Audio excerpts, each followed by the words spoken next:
Good evening, everyone, and welcome to the PMA LCS featuring TSM versus TLW. Now, this is not a generic TSM. This is Team Silver Mechanics versus the Top Lane Wonders. Now, this matchup is going to be pretty exciting, and I am Grant Mammoth McPolin, and joining me on the casting desk is Josh Juicebox Smith. And Josh, I'm excited to be here. How about you?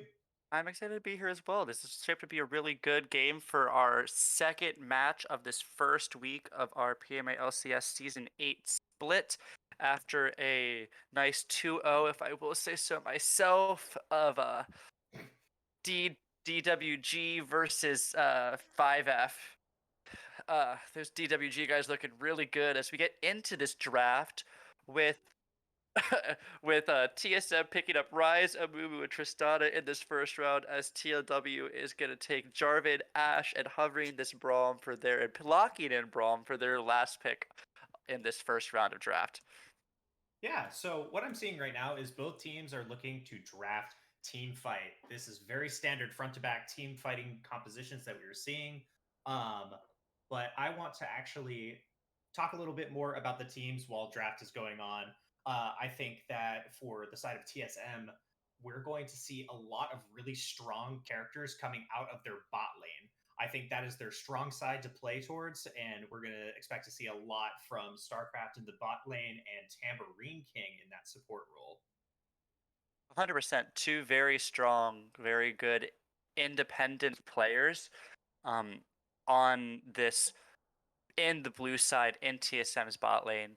And then also having a very solid, mechanically able mid laner in literally Nate, and then a nice enabling jungler in Menbung, especially on this Amumu, going to be able to set up a lot of opportunity for defense for his team as well as for engage and providing CC and support to allow his team to carry them to victory.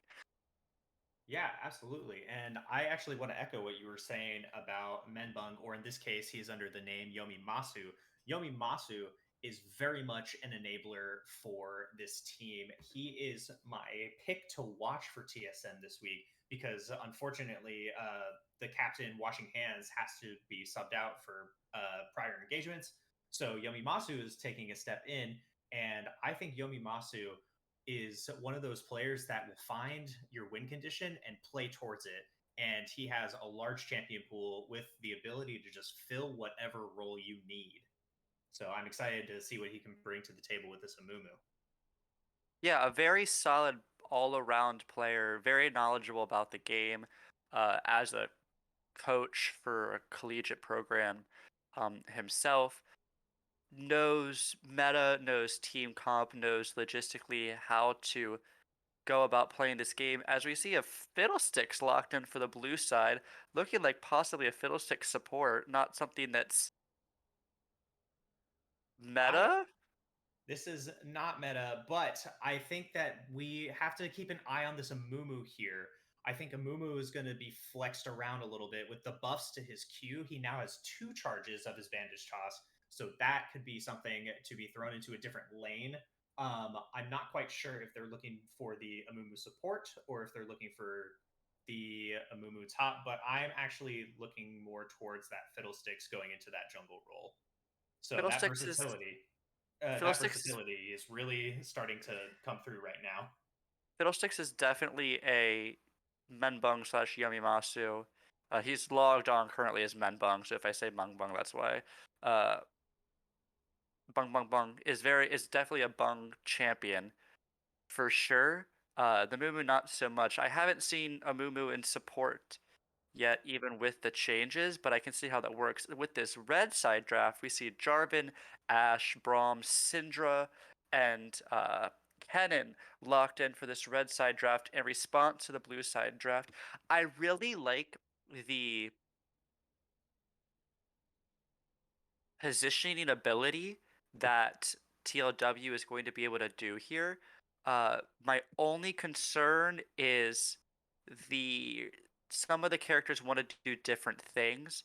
Braum is much more of a play backwards champ, as is Syndra. and Ashe that have the ability to go in, but they don't necessarily want to like be diving in on the opponent. While J4 and Kennen most definitely want to be in the enemy team's face. So I think if they can correlate how they want to play team fights with this comp well, I think TLW has a really good chance, has a really strong foot in this game, with Ashe being very strong right now, Kennen being able to melt opposing champions and opposing teams, even through the tankiness we're going to see from a Malphite and an Amumu. And Syndra being in a better place now than she was, just that consistent control mage that's been good and in the meta basically since her release at like the beginning of League. She's been in the game as long as I've played the game. Yeah, I think one of the biggest things in PMA LCS is we are not all Masters players. We are not all Diamond players. But I think one of the things that we do play really well is we like to play the game in a very easy to execute style.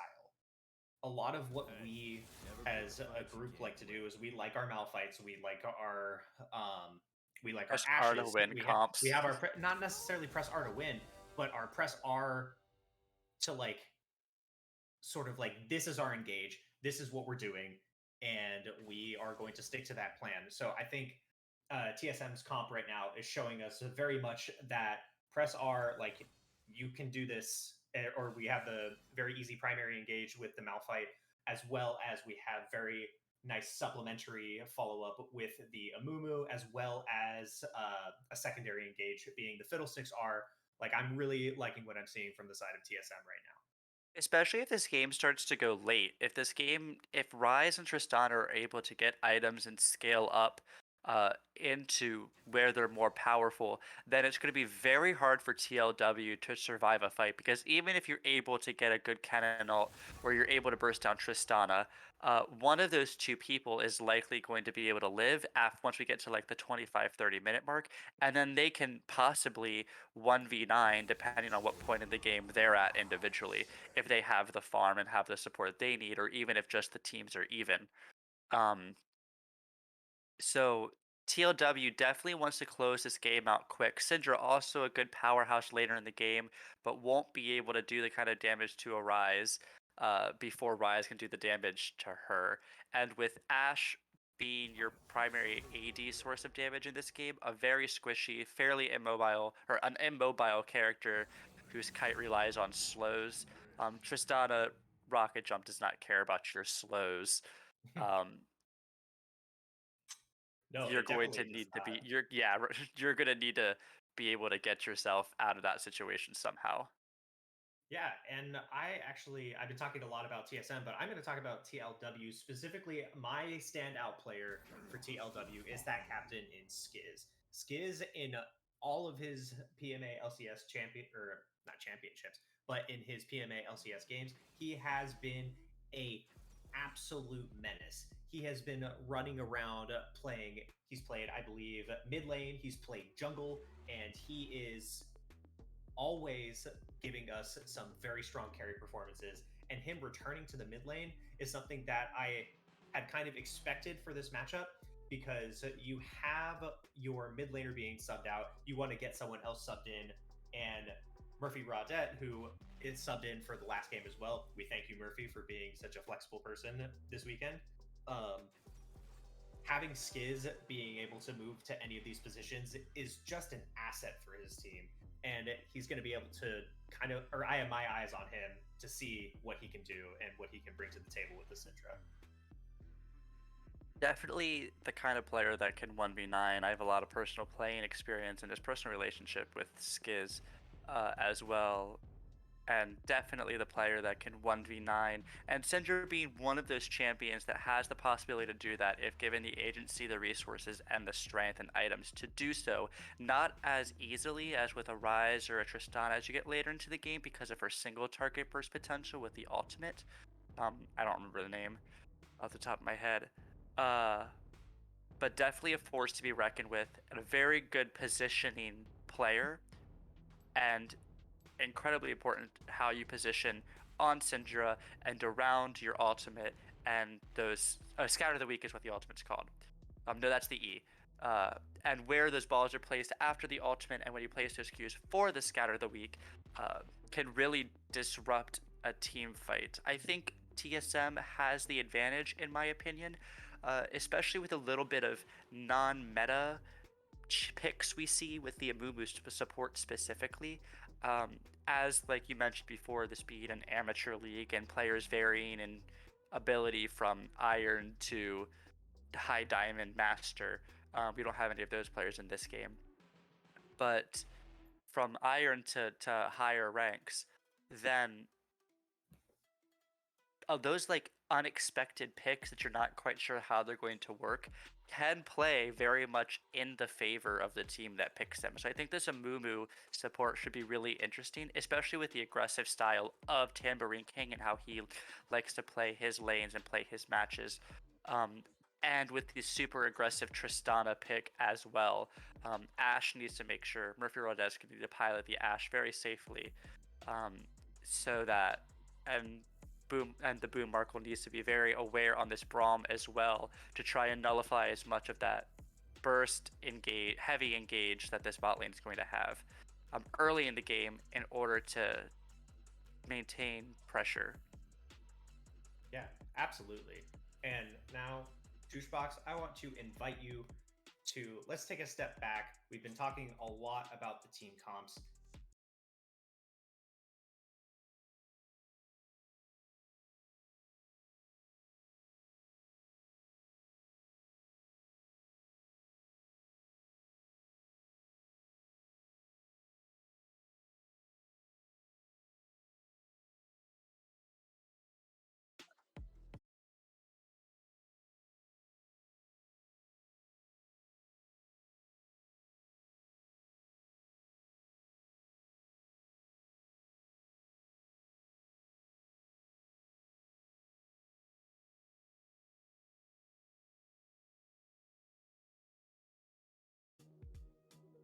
Let's Okay. just get back into it.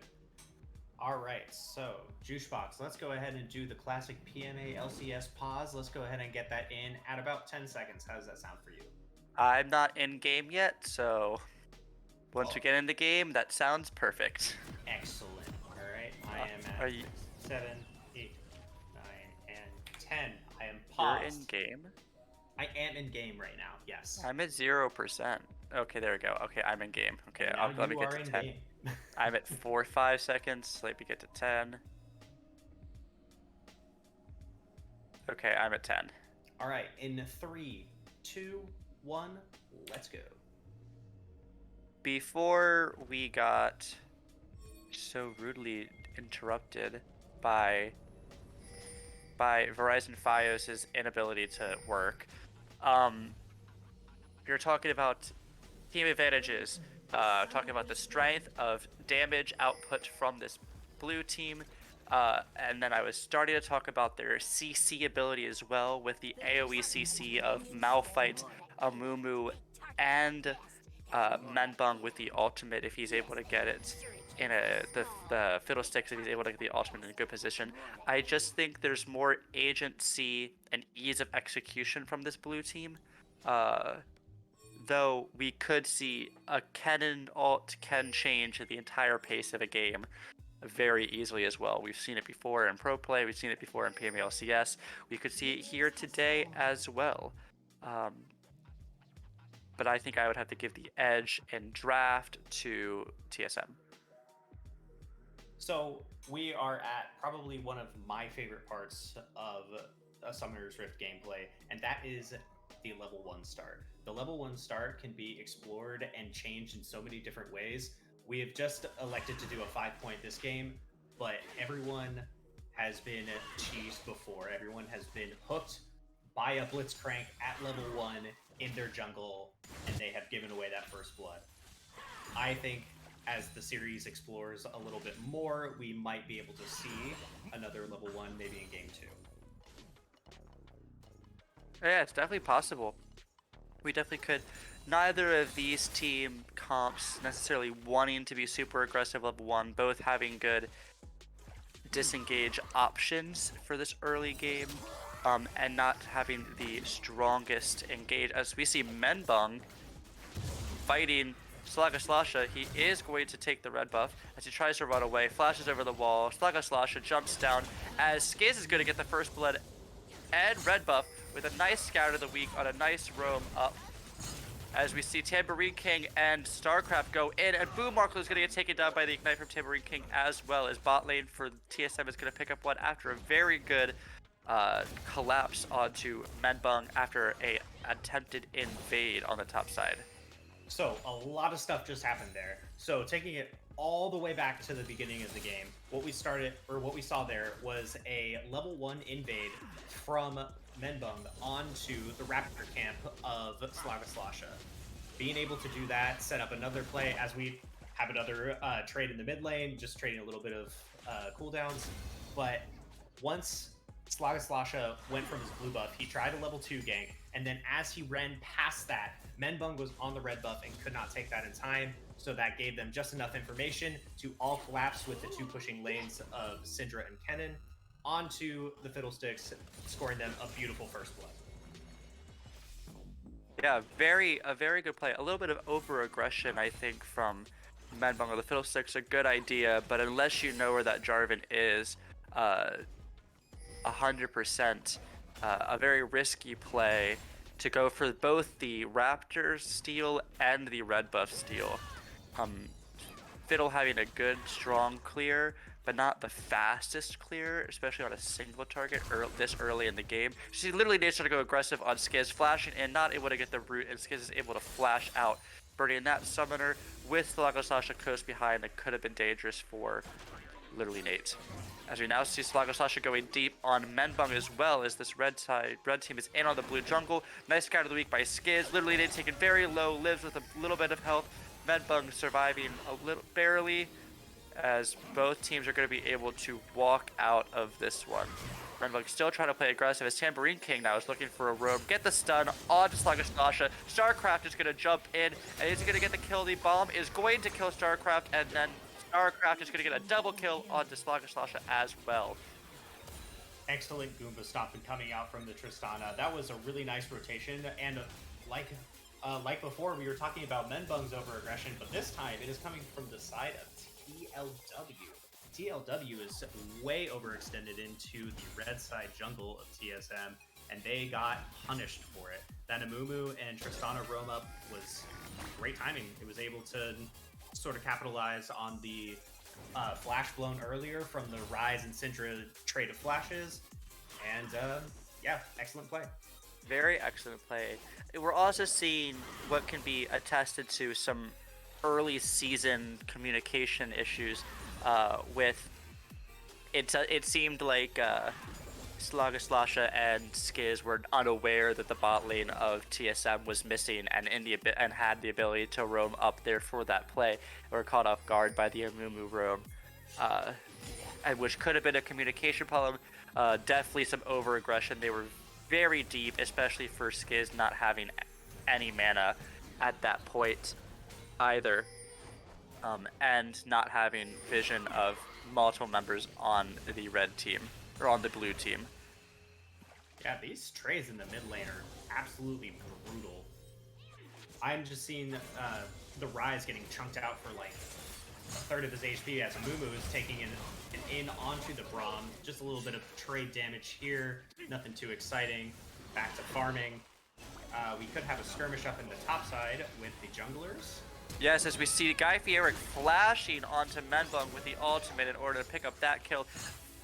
Preceded by a solo kill by Skiz, as now we have a fight in the bot lane. Tambourine King going in on Boom Markle. Boom Markle taken very low. The Ignite's going to finish him off, as now Murphy Raw Dead is taken extremely low. StarCraft not going to jump in to see if he can pick up this kill.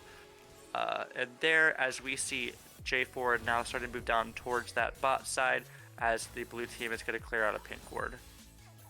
Yeah, and a lot of what we were saying in the champion select is kind of coming to fruition now, where we have a really strong bot side from TSM and a very strong mid lane from the side of TLW. So props to us for doing our research, pat on the back, and I'm wondering when this first dragon is going to be going down, because Ocean Dragon is a very, very nice dragon to have, especially early in the game. You can take longer trades with it, stay in lane just that little extra bit longer to help secure that advantage.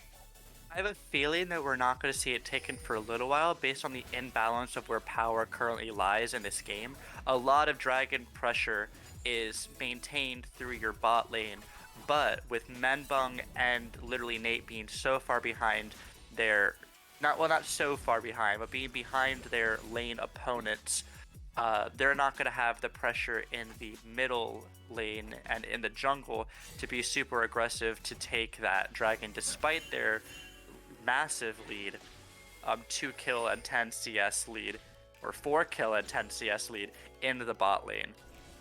Yeah, Though we do see a lot of people moving around and getting vision. Yeah, it is actually looking like the red team is going to make an attempt at it. They pinged out that Fiddlesticks was heading into the topside jungle, so this is looking like it's going to not be a fight for this first dragon, and I really like that. A lot of teams, especially in their infancy, have bad habits of going for every dragon fight possible. Nice trade onto Menbung here from Guy Fieric. Guy Fieric is really just punishing this Fiddlesticks. Menbung is trolling. I don't think he is trolling. I think he is trying to make the best of the situation that he has right now, because it is not a bad play to go for the top side of the enemy's jungle when you know that 4 of them are on the dragon. I don't think he should have gone there initially, because I think part of the reason the red team collapsed on the dragon was because they saw Fiddlesticks on the top side with that deep ward they have in the blue side jungle.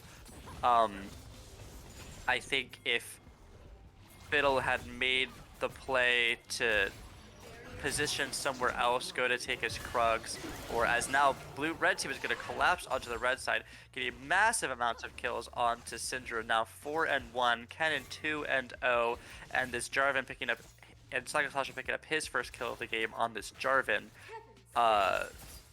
This top half of the map is very strong for TLW, which is exactly what they needed to do in order to be effective and stay in this game, is get a strong early lead so that they can just outpace the hyper-scaling TSM composition. If Ryze and Tristana can't get to the late point of the game where they're going to be super powerful, have the items and the ability to just do massive amounts of damage, because TLW is going to beat them before they get there. That's how TLW wins this game, and they're doing very good at that right now. With Menbung on the Fiddlesticks just hitting level 6, the second to last player in the game to hit level 6, before just the Braum on the red side. Very behind in this jungle position right now, despite being ahead in CS over top of Slasha. But definitely very good punish of the over-aggression from Menbung by this red team, with good map awareness, roaming, and potential. As we see Zanzan trying to go on Guy Fieric, but just a little bit of poke, as Guy Fieric is going to get a much more effective trade off onto Malphite. Yeah, we're seeing this first Fiddlesticks ultimate come out, and it is not as effective as he would like it to be, although they are getting a trade kill onto the Ryze, which is where you would like that gold to be going. Yeah, 2 kills. Very good play by literally Nate there, able to pick up both a kill on Slasha and Guy Fieric. This tower not going to go down just yet, so that gold will be saved, though it is going to be every plate for that first tier turret. Oh, it is going to go down, never mind. I didn't see how much health it had. First turret going to be going down to Skiz here. That's a lot more gold in his pocket, picking up 2 more kills for himself, plus multiple turret plates, plus the first turret gold. But good play by literally Nate there as well to pick up both of those kills, survive as long as he did, and move around on this Ryze very well. Yeah, and we have the Tristana and the Syndra on their mythics at 11 minutes in the game. They came in a little bit earlier. This is just showing the lead and kind of the battle of carries that we were talking about earlier sort of coming to fruition. Now, I'm favoring the Syndra for this one, because I've seen many a Syndra in my day blow up an AD carry. Yeah, Syndra is definitely one of those APCs that you do not want to fight as an AD carry, especially as a Tristana. There's so much disengage potential. As we see StarCraft go in deep on Murphy Raw Debt, nice little flash jump as Tim Kings goes very deep. The TP coming in from Guy Eric, or is that from Skiz? No, that's from Skiz. As Menbum gets a really nice route, and they're gonna pick up and get a huge shutdown onto Skiz, or not onto Skiz, onto literally Nate from the Skiz, as Menbum is also gonna pick up the kill onto the Boom Markle. Very good ultimate coming out from Fiddlesticks there, and a good ultimate from literally Nate as well to match the Syndra TP. Get in position and be able to shut down that attempted engage from the red side. Very good awareness, very good counterplay from this blue team. Yeah, an absolutely beautiful response. I loved that it was actually pretty instantaneous. They read that play coming bot side, and before you knew it, you had 4 people on like both teams down there fighting for the same tower or the same play. Yeah, for sure. Very good awareness. Very good, very heads-up play. As we now see a little bit of position for this Dragon. Red side having vision awareness, having 4 members of their team there, while no one on the red-blue team that's going to be able to steal that is in sight. Going to be an easy pickup for the red team for their second drink of the game, and a mountain soul, a mountain map coming into play.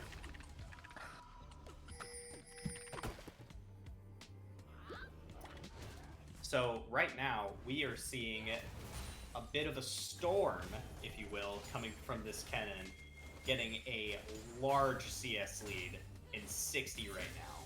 That is going to be very problematic in the future. However, I will say a silver lining for this is that Malphite will always be useful in the game, regardless of how far behind he will fall.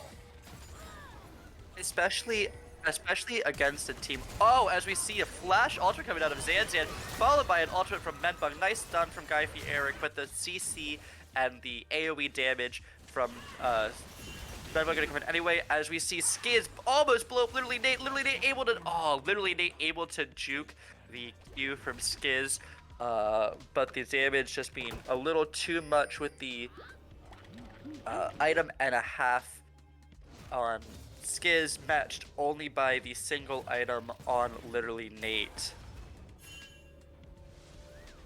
Good juking from literally Nate as we see Slagaslasha jump in on Zanzan.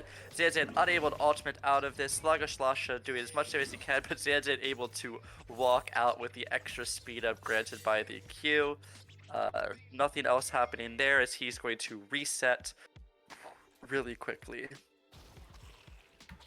So I am looking at what is next. What is next for each of these teams? And right now, I want to point out, before I even go on with what's next, I want to point out the beautiful line of vision going down the topside river for the red team.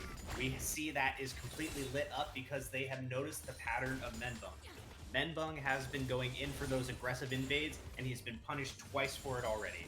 So I want to see this red side vision continue to be kept up as they hopefully will go for that second Rift Herald. Second Rift Herald is likely just a bonus though, and a luxury in this case.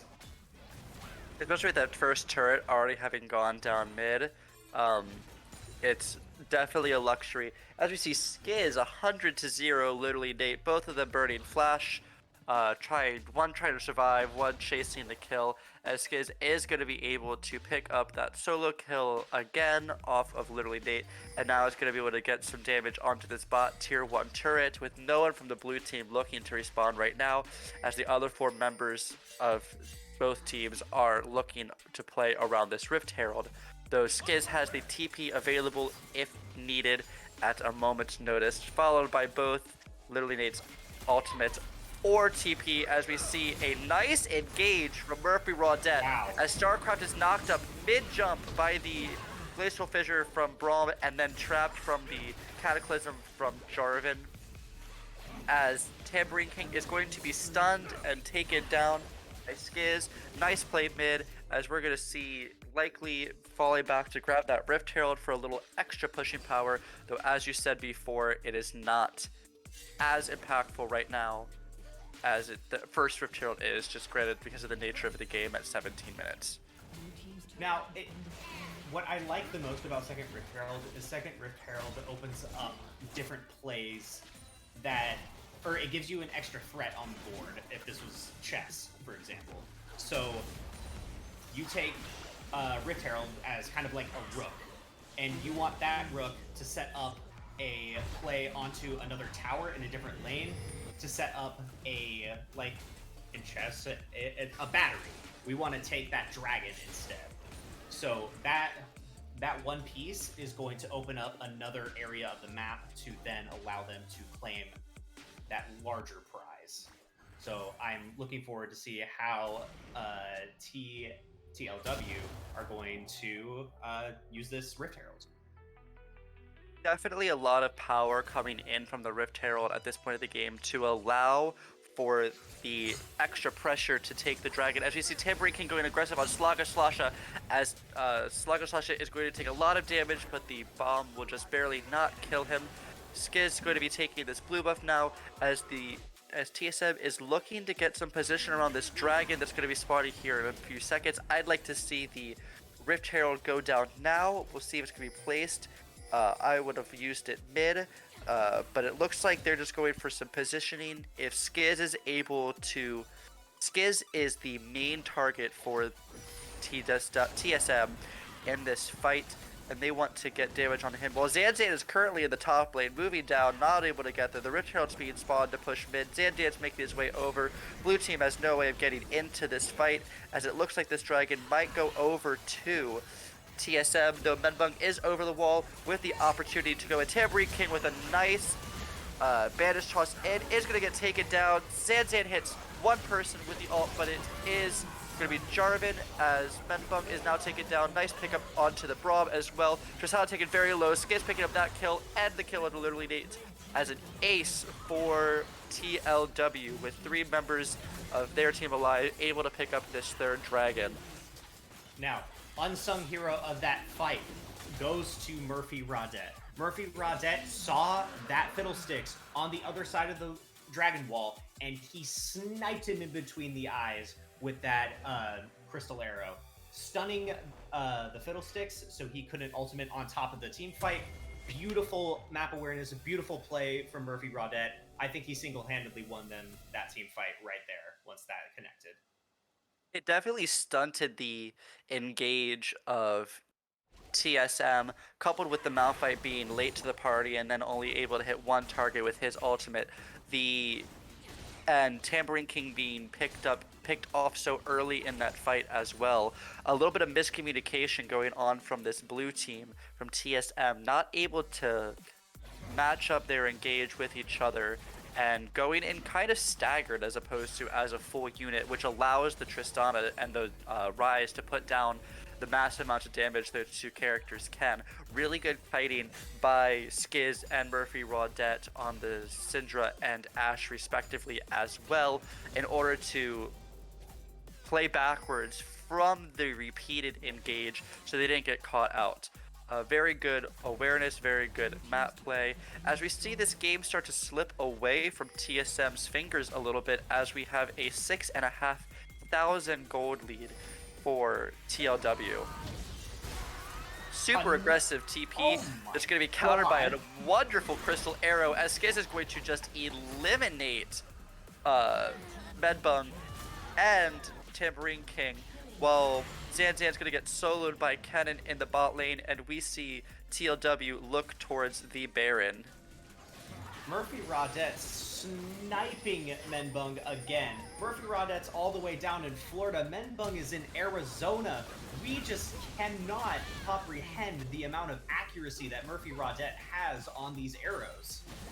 Yeah, no, that was insane. Insane awareness, insane call, whoever made that call, for the crystal arrow to go there, followed by the Skiz teleport. Wonderful engage from Murphy Rodette to allow Skiz to put down that damage. Now with almost 3.5 completed items, under his belt to only the 2.5 from the Tristana, the strongest member on TSM.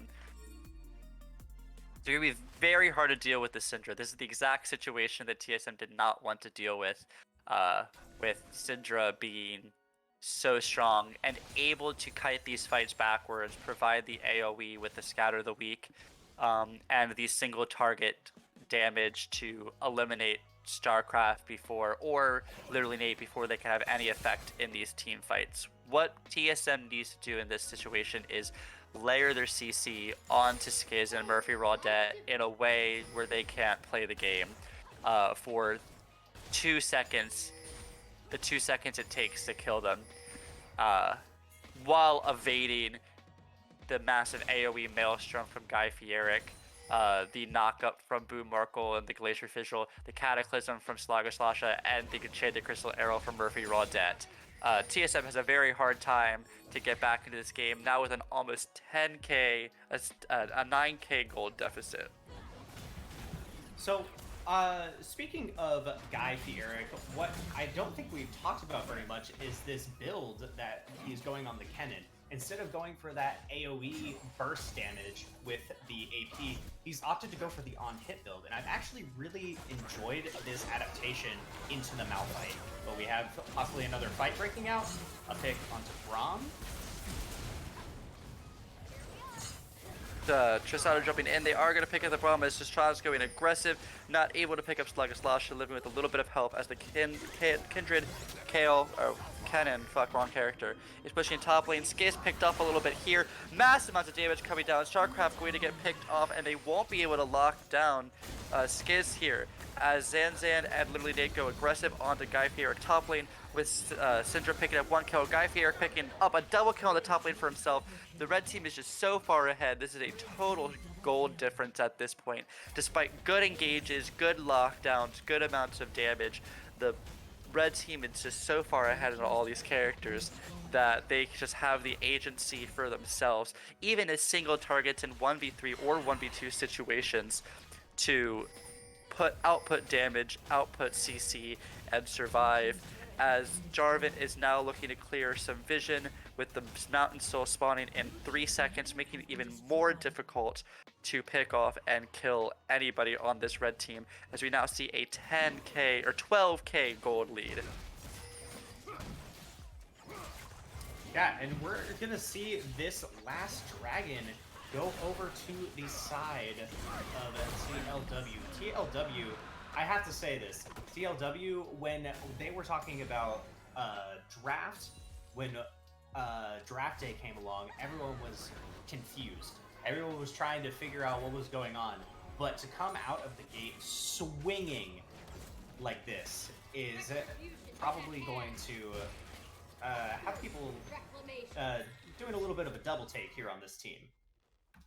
They're definitely very aware of where their power lies as a team, with Skiz playing the hyper carry character in Syndra, the very strong, very high DPS control mage, and then the rest of the members of this team providing a lot of agency for him, with the Maelstrom coming out of Guy Fieric on the Kennen in the top lane, providing AoE CC and massive amounts of damage, as well as the Jarvan, which provides CC, engage and disengage potential to help protect the Skiz by locking targets into the Cataclysm.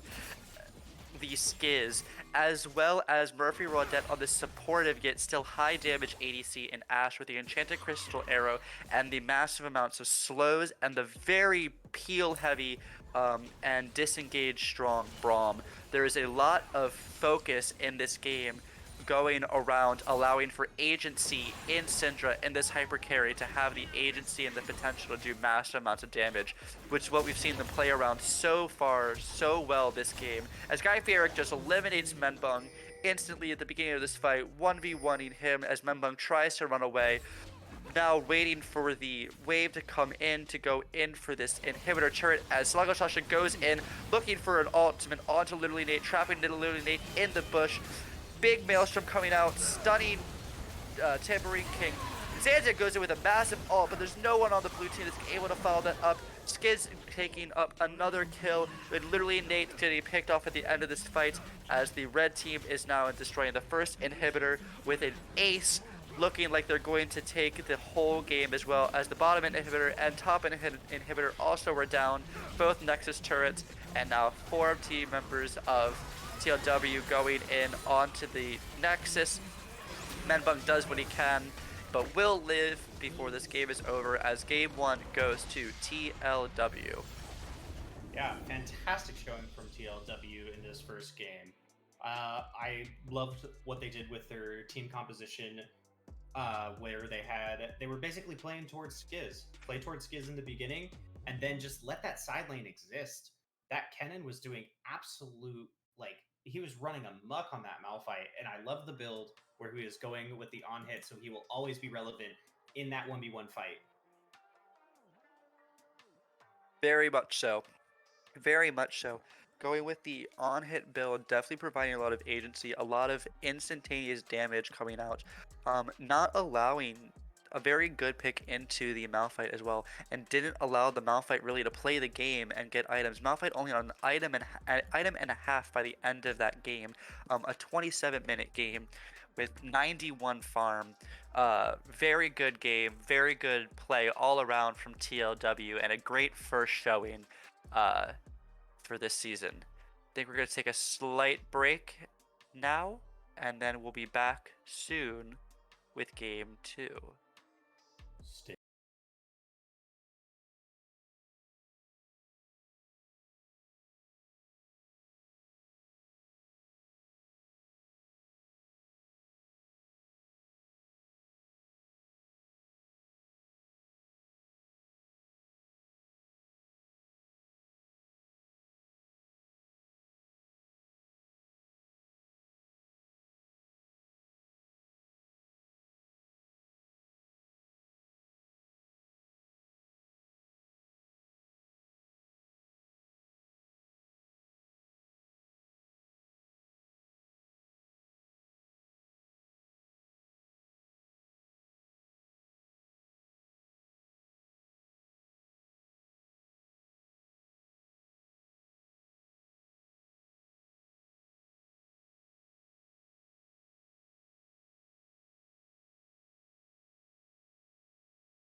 Welcome back, everyone, to Game 2 of TLW versus TSM. That Game 1 went over pretty convincingly to TLW over some very incredible gameplay from Skiz. Now, going into Game 2, we are going to be waiting on draft, but let's talk about the big thing, the glaring change that no one expected. Ganween is here. Ganween is back for Game 2. So Yeah, that is exciting. TLW will be playing with their intended roster. indeed they will, and not just their intended roster, but also you have to remember their first round pick as well. A lot of eyes going to be on Ganween this game, the surprise first round pick from this draft, uh, as he makes his debut for Season 8. The classic Ganween. Now, Ganween has been known before for being a flex between top and mid lane.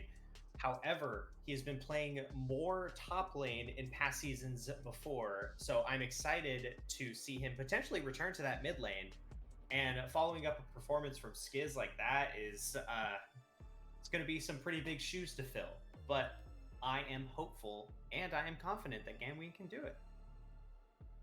I definitely see that in Ganween's cards as well. I'm also really interested to see this new bot lane matchup, with it looking like Skiz likely going to be playing in the ADC position now, and so the hyper carry for TLW last game now going up against the bot lane of TSM, which was the very strong, very impactful uh, carry potential, the glimmer of hope we saw, especially in the early parts of the game from TSM in their gameplay.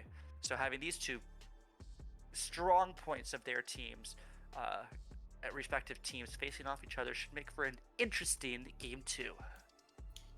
I agree. I think that, like I was saying in the pre-game of Game 1, I think TLW has this sort of element of flexibility because a lot of their players play multiple roles.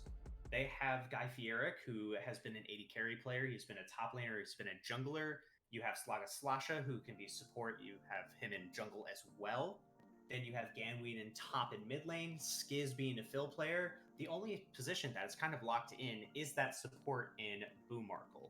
Now, additionally to all of that, Boomarkle in the past has been known for his hook champions. I remember him playing a lot of Thresh. He loves that champion. I have did a little bit of research on them as well, and they have been playing a little bit of Nautilus and Rel as well. So we want them, or it seems like they want him to be on that engaged style. And he does have a pocket pick of Karma too, so there is a little bit of flexibility there. Some very good picks, also some very strong meta picks as we start to get into this draft, with Silas, Gnar, and Rel all going off the table very quickly in the first few seconds of this ban phase. They got the lightning bands. You got the Gnar, the Silas, the Rel, the Trundle, the Ashe. All bam, bam, bam, bam, bam. They're out of here. All right, let's see what round 3 ban from Red is going to be. These teams are not joking around with bans. Ban speed. They got a need. You know what that need is for, Josh? The need to ban. I was going to say speed, but okay. Need and for first pick Ziggs coming in. Now I like this a lot because this is opening up a lot of flexibility. That Ziggs could be going mid lane, but a very popular pick right now is Ziggs in the bot lane. So let's see if they'll flex that over there. Incredibly strong pick, massive amounts of damage, provides for very good poke, very safe pick, very good pushing champion. Very strong in the ADC role as an APC character. The highest win rate marksman or ADC in the last patch, and 11.16, as we see that responded to with a Graves first pick for the red side, followed by a Nautilus. Yeah, very strong pair of a very strong two picks coming out from TSM right now. I love the Graves because Graves in recent patches has not only been a jungler, but he has been flexed to solo lanes as well. So let's see if TSM have adjusted and adapted to the meta. After they pulled out that Amumu last game, I would not be surprised to see this Graves go into a solo lane. For sure, definitely maintaining the very aggressive play that they had in game one, as we see the Leona and Jarvan locked in for TLW.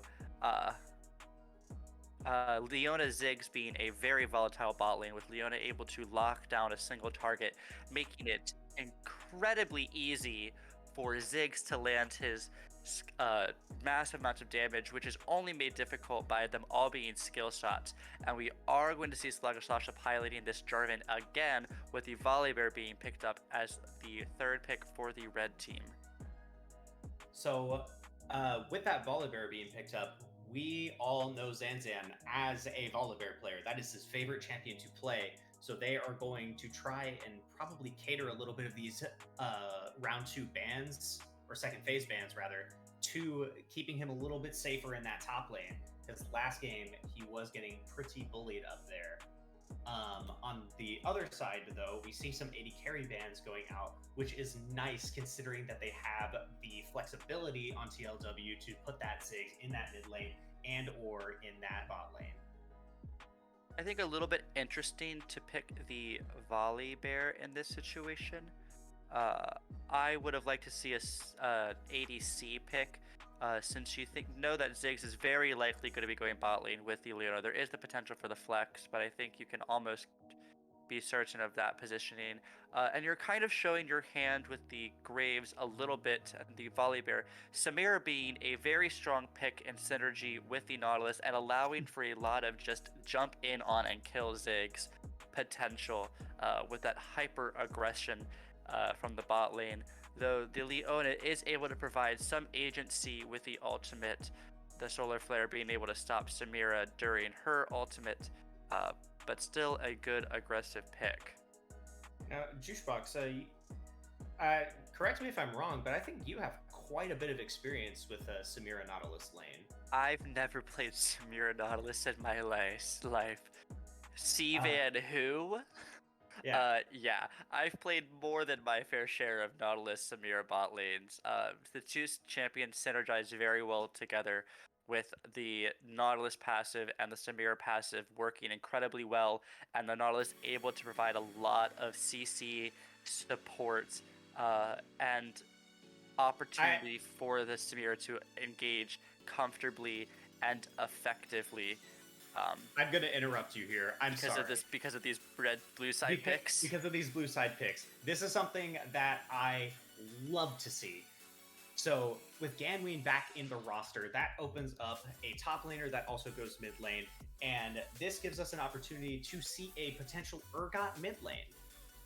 Because Ganween, being a prolific Urgot player himself, wants to show us his stuff. So let's see it. I know that in the LPL FPX Duanby loves to take these sort of like more bruiser-esque champions into the mid lane and just kind of like fight it out with those mages.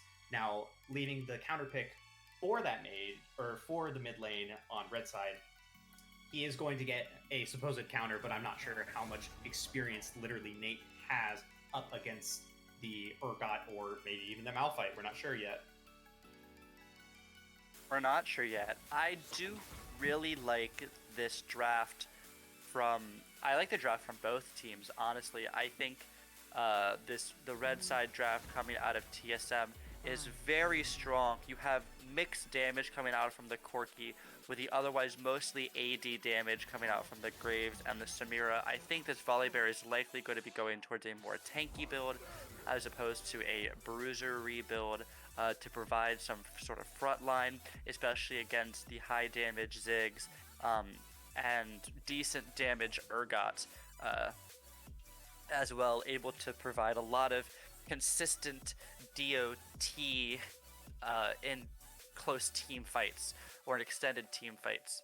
However, like we talked about last game for TSM, the CC coming out of TLW this game with the Malphite ult, the Leona ult, the Jarvan ult, and Flag and Drag combination, as well as the Urgot flip and suppression and fear, and then even a little bit of soft CC that Ziggs provides, is going to make for an incredibly difficult landscape for StarCraft to pilot the Samira in and try to be able to get off a long ultimate without being interrupted by something from this blue side. So I want to talk about a pick, or a player actually, that kind of stood out a little bit to me this series. Taking a little bit under the shadow of Skiz, you have Slaga Slasha putting up a wonderful performance on this Jarvan. Slaga Slasha has been pretty instrumental in getting these ganks off, but also just like being in the right place at the right time. If you looked at the last game, his kill participation was just as high as, or I think he was only second to Skiz, because Skiz having a couple solo kills under his belt there. That is telling me that Slaga Slasha has a lot of agency and a lot of comfort with this team, and I am kind of excited to see what he does with this Jarvan again. Definitely a lot of map awareness in the last game. Able to follow up on attempted plays and aggressive invades by Menbung in the last game, and able to punish that with the Jarvan. This game, we do see Menbung going to be playing this Graves, which is a much stronger skirmish champion than the Fiddlesticks is, especially in the early games, so we will have to pay close attention to see if Menbung is going to be as aggressive as he was on the Fiddlesticks with these invades, and if the side of TLW will be able to abuse that aggression as well as they did in game 1. Now that the time has passed, I will say I am very sad that we are not getting an Urgot mid from Ganwade. Oh, I didn't even notice. No, the Malphite mid is still exciting. I know it's exciting, but it's not nearly as exciting as the Urgot. No, it's not. Ganween, I expect at least one Urgot mid game from you this season, or we're gonna have some talk, or we're gonna have a talk. All right? I'm sure we'll see it. What we might see though, and what I actually really hope, because it'd be really funny, is if we see an AP Malphite mid this game as opposed to like a generic tank Malphite. There's not a lot of tank going on this blue side, and if Malphite can land an ultimate on either Samira or Corki and just blow them up before a fight starts, or like as the start to a fight, I don't see how TLW wins a fight, or I don't see how TSM wins a fight with one of those massive damage dealers taken down, especially unless Graves is very strong, because the lethality build is really good, but if you get behind, it's not as good, especially with these tankier members of TLW. So we are now back at my favorite time on Summoner's Rift, or we're about to be. In a minute and 30 seconds, we're about to go into the loading, and then we have the level 1. The level 1 is a lot stronger from both teams, actually. Having a form of CC at level 1 with the Leona and with the Nautilus, I am preferring red teams invade more than blue, just because that Nautilus Samira combo can extend the CC chain a little bit. So we will see if they decide to take advantage of that or not. I have a feeling that we're likely going to see just a normal standard 5-point again this game, or maybe a stack from the blue side, more likely. A 4-man or a 5-man stack, I think we could see. They did start with a stack in the last game as well. I think they might do something similar before breaking it off into a 5-point, with the Leona and the Urgot and the Ziggs being very hard to invade into, with the massive amount of early damage and CC provided by the Leona, like you said.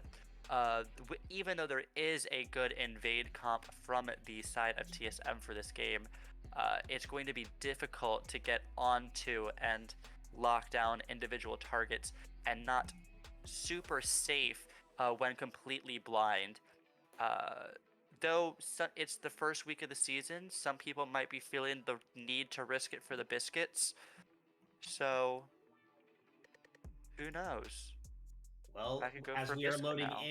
as we are loading in, we will see if people have taken inspiration, so they will get their biscuits at the 2-minute mark. I take Uh, biscuits many games. Almost every game I take biscuits. all right, so there's a chance for Graves to have biscuits. There's a chance for Corky to have biscuits. There's a chance for Nautilus and Leona. And the load-in screen was done for me, so I I couldn't think I see the saw rest. Jarvan as well has the possibility for biscuits. Regardless, Hopefully there will be biscuits in this there will game. be biscuits in this game. Let them have biscuits. Let them have biscuits. Oh, I forgot to pause. Let's Come on, Mammoth. I'm going back to 10. I'm going back to 10. Going back to 10. Just And trolling. I'm at 10. And Let's they're go. off. I have a We feeling see that a they're all going to leave their we base. see 5-point pings coming out from the side of blue, from the TLW. So it doesn't look like TLW is going to be doing anything spicy. Though we do see red side all running down the mid lane. They might get spotted out by Jarvan here, and this invade will be for naught. I Instantly. Oh my god. They all walk over the flag, giving vision. Though they are walking into Boom Markle. Boom Markle's alone. Medbunk playing very aggressive, putting on some damage onto Skiz. Dashing in. Skiz taking a half health. Medbunk is there as well. Medbunk standing still to attack the ward. Sharkrip getting hit with some abilities. Good attempt. Not everyone on red team was together. Not able to pick up a kill. Unfortunately, Nautilus was not there to follow up with the hook. But still, good aggression going down. We did see some cheeky level 1 stuff, but no death or damage coming.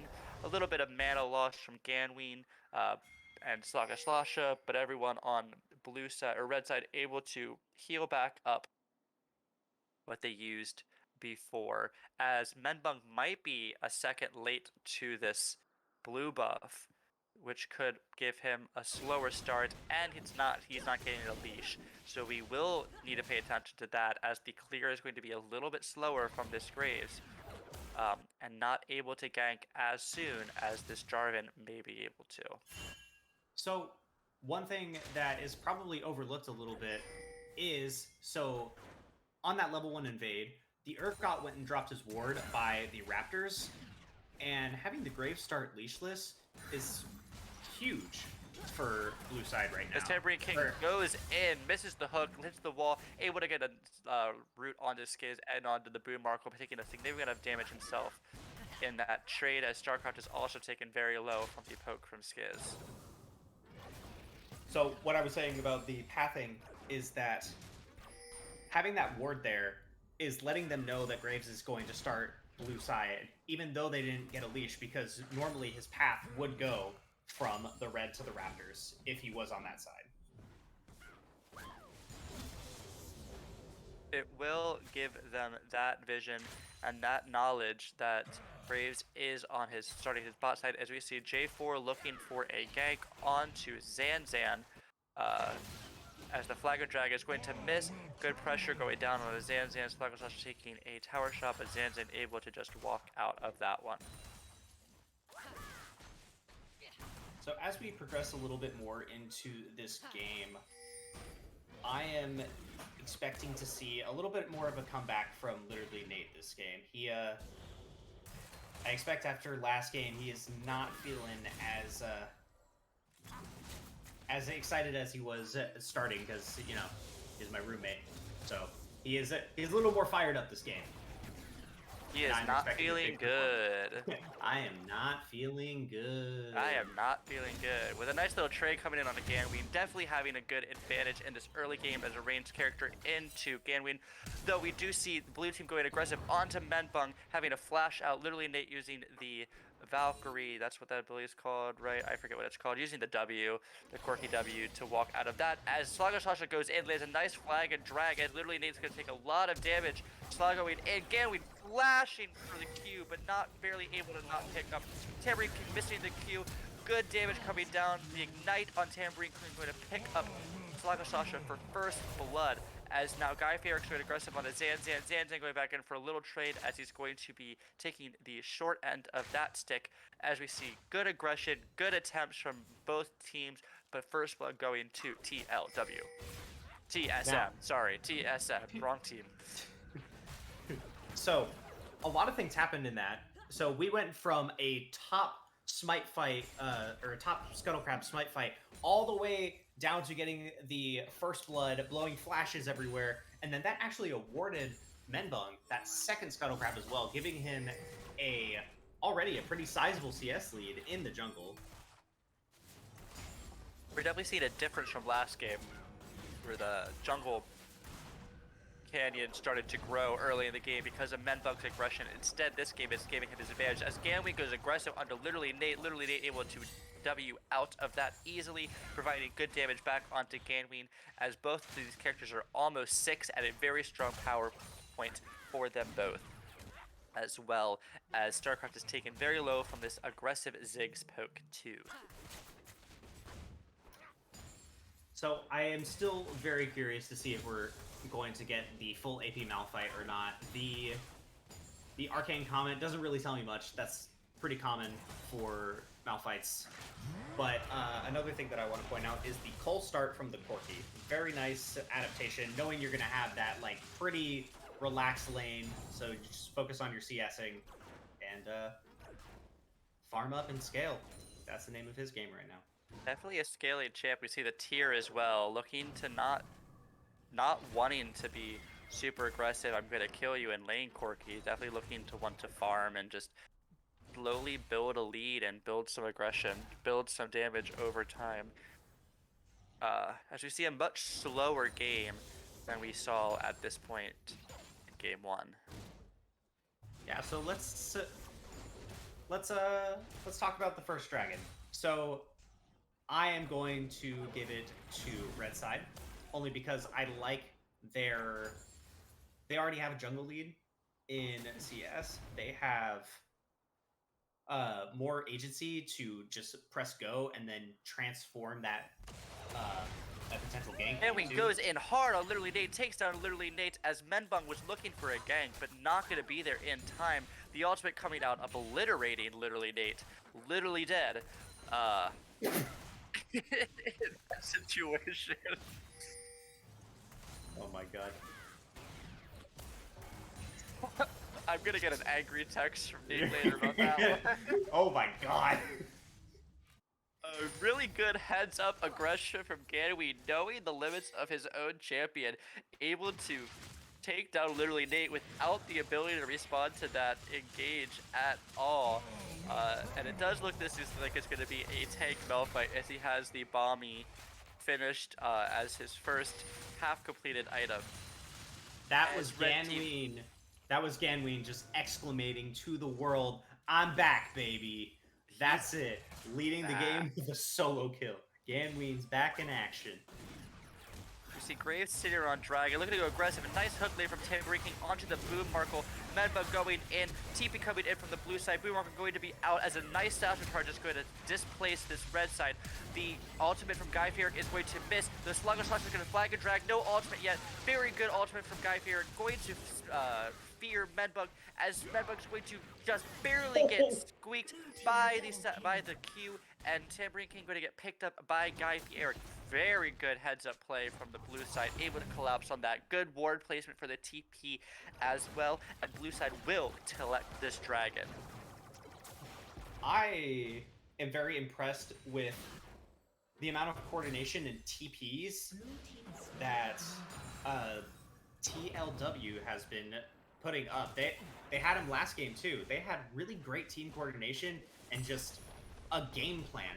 And it all has been centered around Skiz. So Skiz is in the bot lane now. We're seeing a lot more action in this bot lane coming from TLW.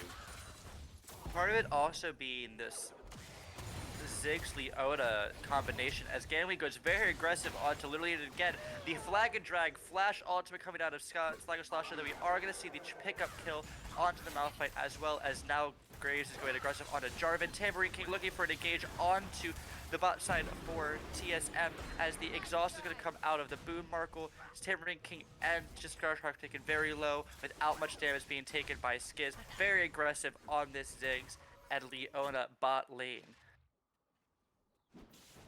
Yeah, I don't think that Tambourine King really wanted to take that hook into the minions right there. It was a little bit unfortunate timing. He took a lot of trade back on that. So, unfortunate there. But we have to look for the positives. The positives right now are I'm expected to see this Graves start to get a little bit more in the skirmishing against the Jarvan 4. Trying to get that CS lead and scale up. We are playing for we're playing for some items. That's what they gotta get. It does look like we're going to see a very aggressive package going in onto Ganwei, displacing him a little bit. Going to get some good damage down with the Menbung there, as well as a kill is picked up for Menbung onto Ganwei mid. Looking at Menbung's items currently, it looks like we are not going to see a lethality Graves, but instead we are going to see a likely going to be a what's that item called? The lifesteal one. I'm blanking. Come on, you got it.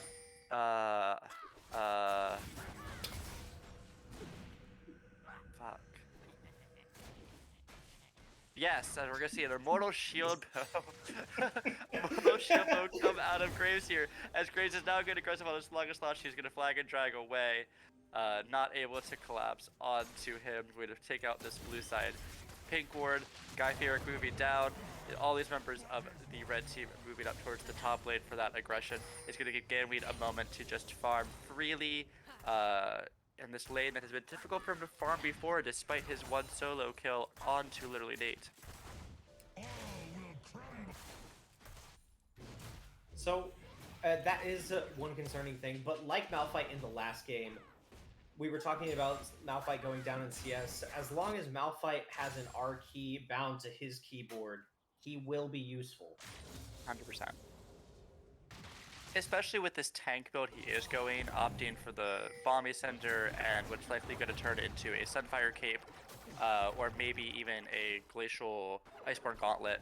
I forget what the new name is, if it got changed. Frozen Gauntlet, I don't know what it is now. Frostfire Gauntlet. Frostfire Gauntlet, as he goes aggressive again, as Slugger Slash is jumping in with another Cataclysm. These two characters not wanting literally Nate to have any fun in this game at all. That's the second time they've pulled that combination to just eliminate literally Nate from the field.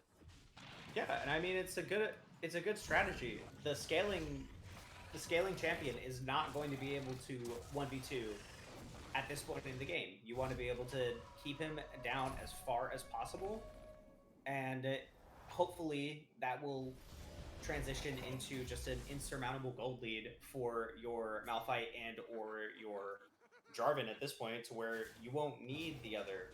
It's kind of like they're nurturing each other as family. As family, definitely playing very well together with each other so far this game. Have to give lots of props to Slugger Slash with almost a perfect ADA, the only, or KP, so for this game, the only kill not being a participant of was the solo kill coming out of Ganwei into the mid lane. As we see him looking for another engage onto literally Nate, Flag and Dragon over the wall as there's a fight bot lane as well. We're not going to get the fight mid lane, but literally take it to about half health. Slugger Slash going very deep, taking it even lower as the red bot lane is pushed under the turret by the Ziggs Leona combination. As it looks like both teams are trying to position around this second dragon. I really love this Ziggs pick into the Samira Nautilus, because if you're playing this properly, you can just disengage whatever they want to do to you. It is a very good pick into their lane.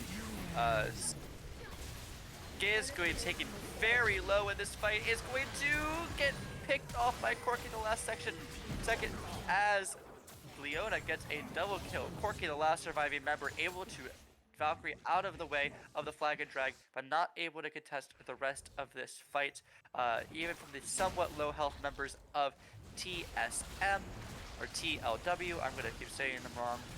TLW, they are going to secure the second dragon, the Infernal Drake, and we are going to see a mountain map of the game, second game in a row. Yeah, really well played by the side of TLW.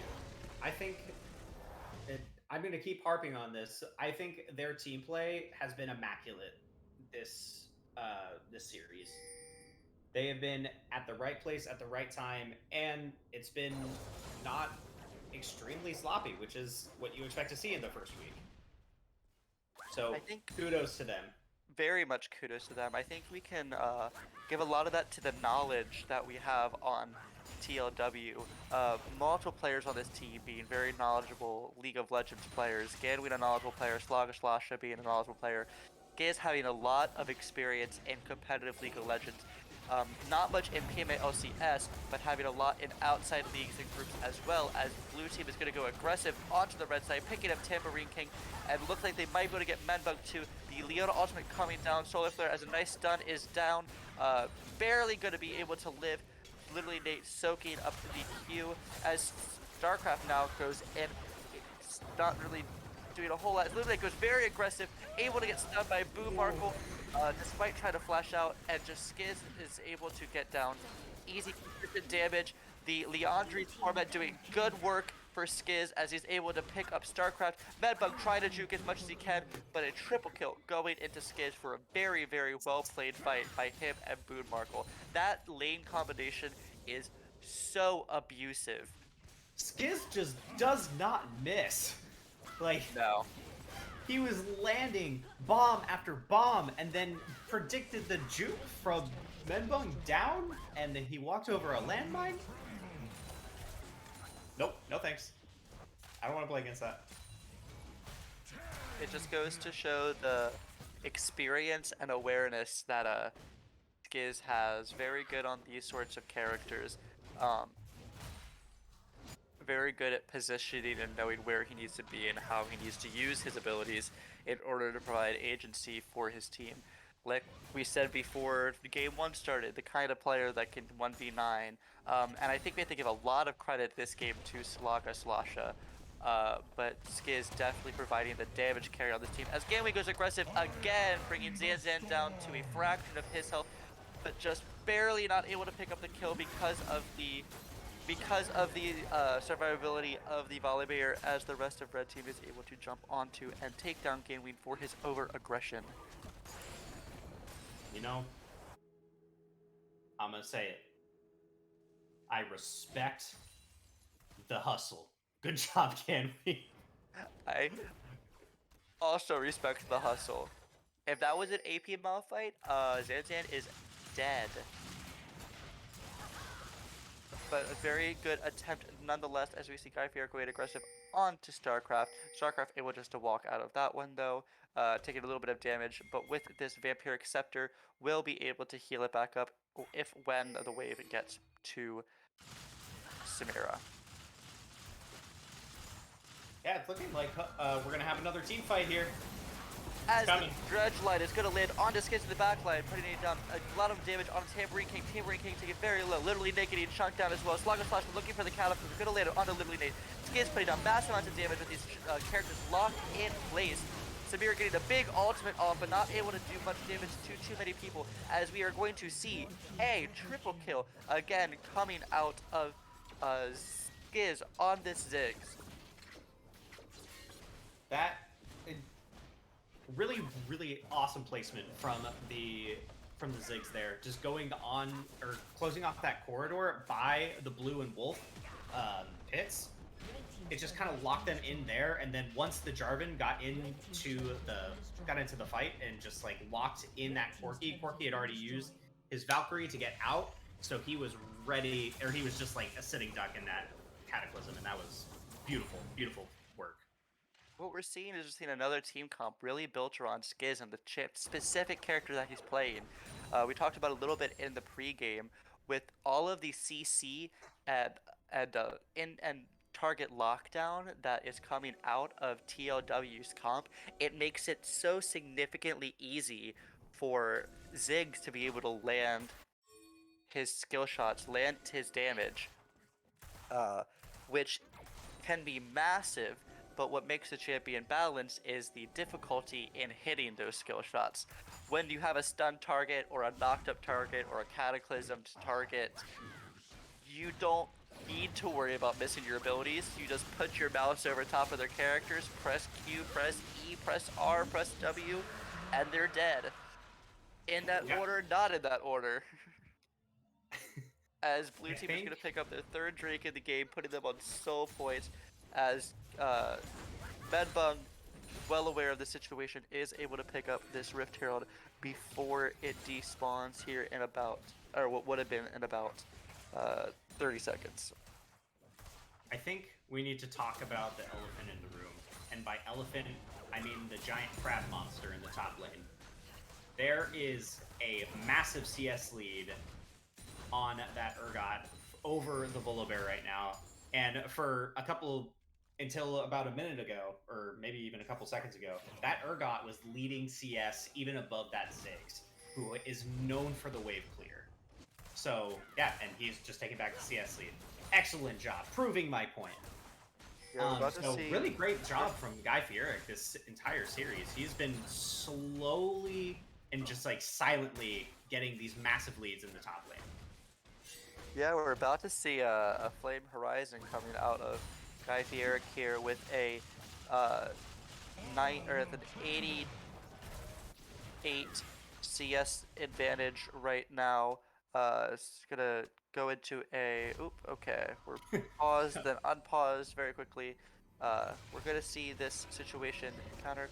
What you really want to see in these situations with the first tier turret down, especially in the side lanes, is trying to freeze that wave just outside of your tower, denying as much XP and CS from the opposing team as possible.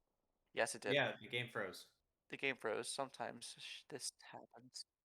Yeah, sometimes League is dumb, especially after pauses. What you really want to see is red team try to freeze the lane just in front of their turret range so that the blue team is denied CS, denied XP, and they're able to farm up and get some sort of advantage despite their disadvantaged state. As we see, the Rift Herald spawned mid. Don't know if it was on purpose or not, since there was not much of the ability to follow up. Good teleport coming in from Skiz in order to stop the Rift Herald. Not going to see anything coming out of that play. Yeah, so I'm kind of waiting to see when we're going to have TLW go for this Baron. It seems like they have a pretty monstrous lead in 10,000 gold right now. So I want to see them as the next challenge. They've been really well coordinated. I want to see them take a Baron and close the game out. That's the next test for them that I want. They definitely need to start looking at closing out the game with this massive advantage they have. If Corki's allowed, Corki's at 2 items in the fully charged Manamura with a good Satchel or a good Valkyrie out, a powered Valkyrie out to dodge the ultimate coming out of Ganween. But with Corki being on 2 items, Samira having a completed item, aggressive ultimate Dredge like coming in on Skiz. Skiz is going to get knocked up but able to survive. Massive ultimate hitting 3 members, doing insane amount of damage. Magbug getting taken down by the Solar Flare. StarCraft going to be getting taken down as well from the CC. Literally the only surviving player getting locked down from Boom Markle stunning him. Skiz doing damage, literally trying to do damage back. Able to do a lot of damage, but barely not enough. Skiz is going to be able to pick up a triple kill as Boom Markle is going to pick up a double kill for himself with Zanzan pushing in the top lane the entire time. Quadra denied from the Ziggs. Very unfortunate, but also Boom Markle playing out of his mind. Very deserving, and we are actually going to see a surrender vote come out of the red team. So that is going to be our game. And that is going to be 2-0 going to TLW. So game 2 done. Congratulations TLW on a successful first week. Mad shout outs going to, I think, the obvious carry power out of Skiz in that game, but I think you think of a lot of credit to Slasha, especially for the early game aggression. Able to put a lot of aggression and agency on the map and get his teammates ahead in positions where it matters, including Skiz, including Ganween in that disadvantage range versus melee matchup early in the game, including Guy Eric, really the whole map, and letting his team propel themselves forward in the early parts of that game where they were struggling a little bit because of good early play from the red side as well, from Menbung and literally Nate. Yeah, that was just a well played series from TLW.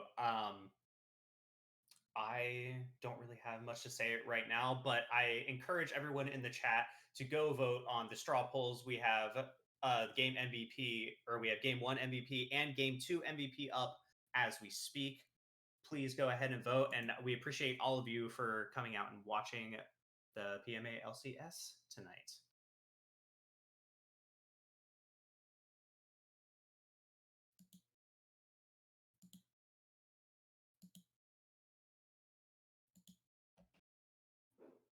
Are we muted?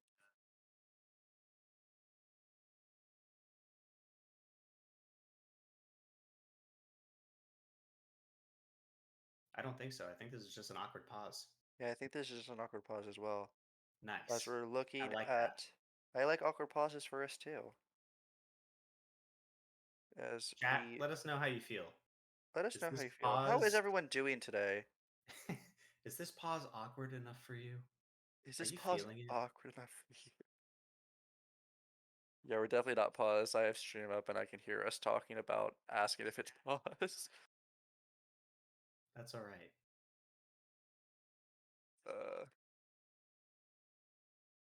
As we see these straw polls starting to get filled out. Looks like Skiz is winning game 1 so far, and it looks like Boom Markle is winning game 2 MVP votes. Yeah, Boo Markle. Woo! Two very deserving players. Let's give it like another 30 seconds, see if anyone else votes. And then we'll at 12:10 a.m. EST we can call some people in here.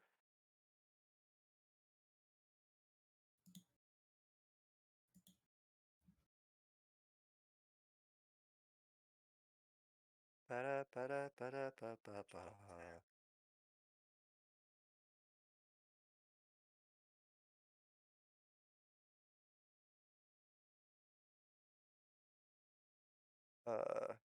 So we have 5 votes for Skiz in game 1 and 5 votes for Boom Markle in game 2, which is the majority of both of those, if we want to call it.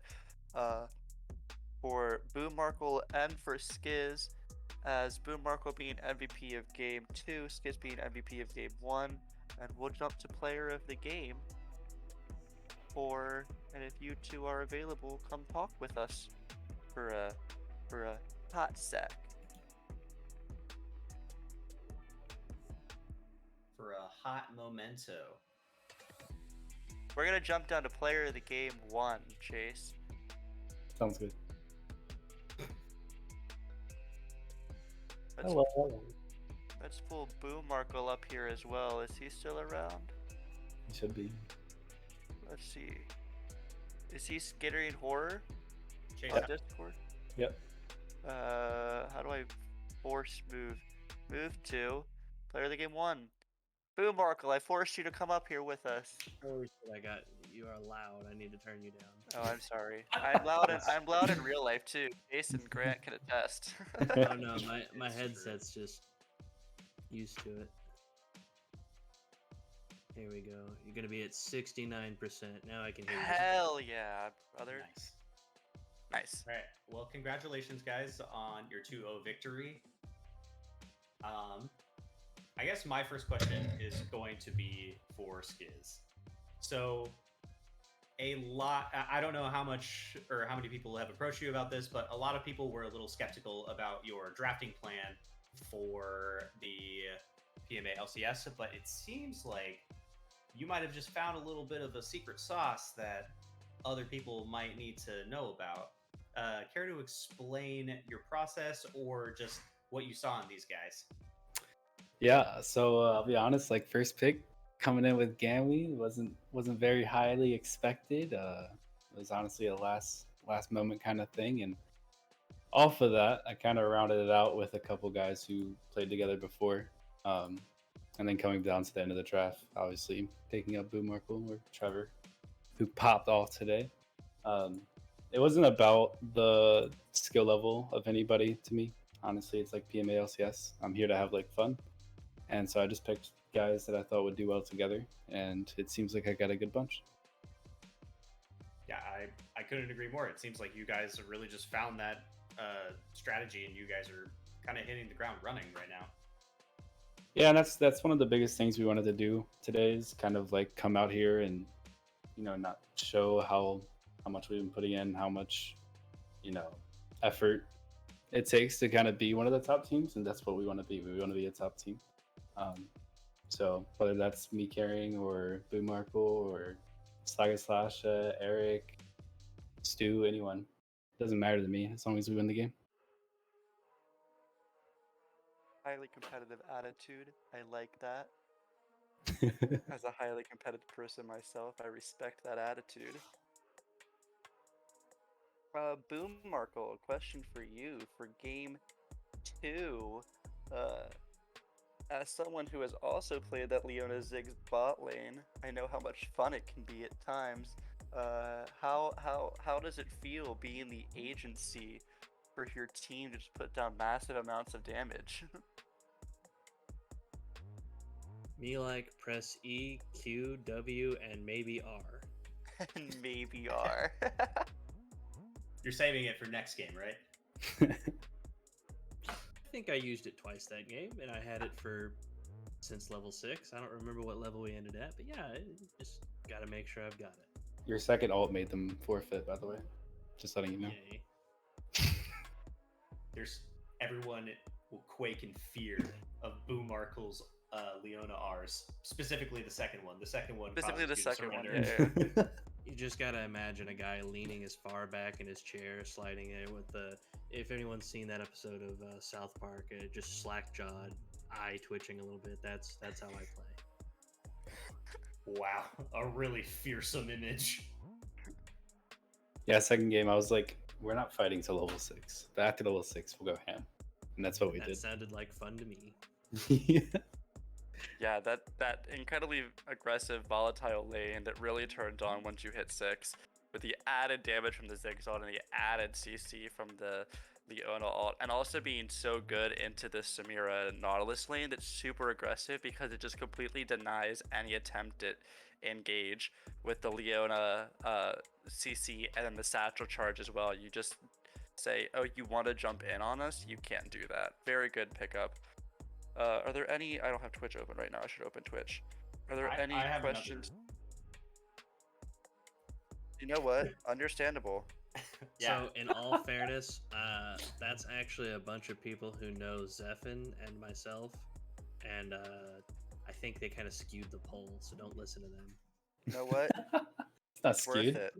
It's not skewed if it's deserved, man. He's famous. We've got a famous guy on our team. This is true.